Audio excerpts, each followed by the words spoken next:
Okay, in continuation of my previous speech, I would like to say that it is no excuse for a parent to rush and just buy a game without thinking, what are they buying?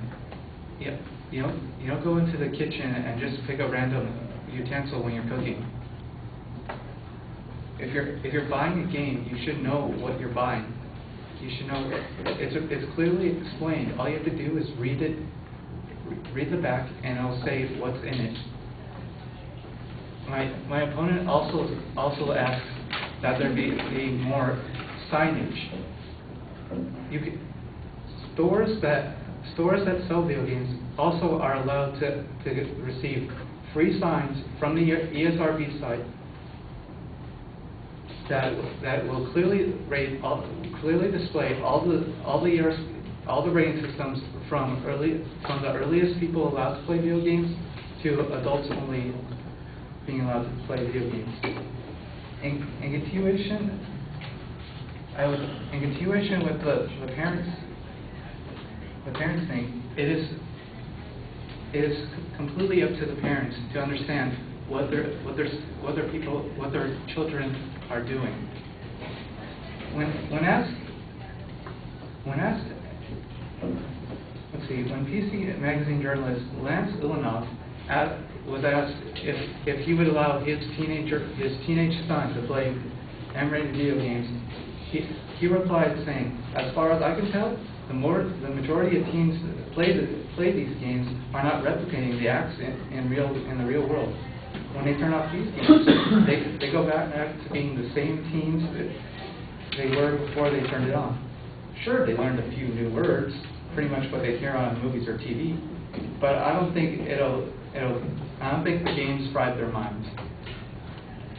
So that's one opinion towards how video games should be handled.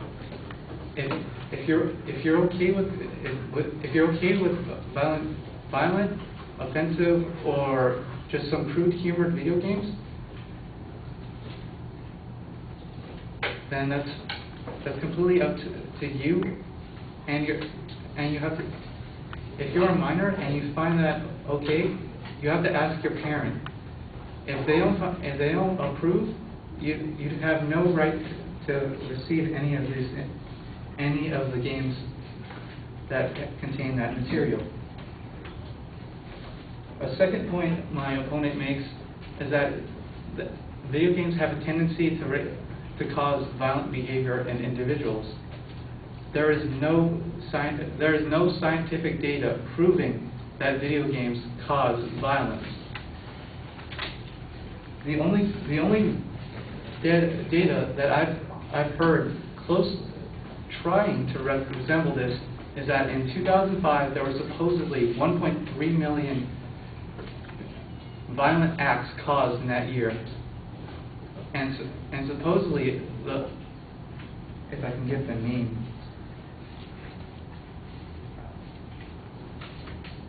It was by a lady named Klein Sarah. She stated that supposedly 1.3 million violent acts were committed, and then in 2005, and in the next year, 1.4 million were committed. Now, when she observed this, she did not make any correlation with other things. For example, violent movies could have came out. Well, I believe Rambo was 2006, 2005, around that time when the remake came out. Maybe he caused an increase in violence in people instead of video games. So there is no scientific backing there is no grounds for proof that violence directly affects how a person behaves.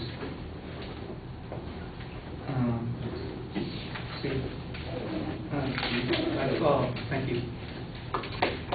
No, we got one more. He gets another rebuttal, a 2-minute rebuttal. Oh, you're lying. No.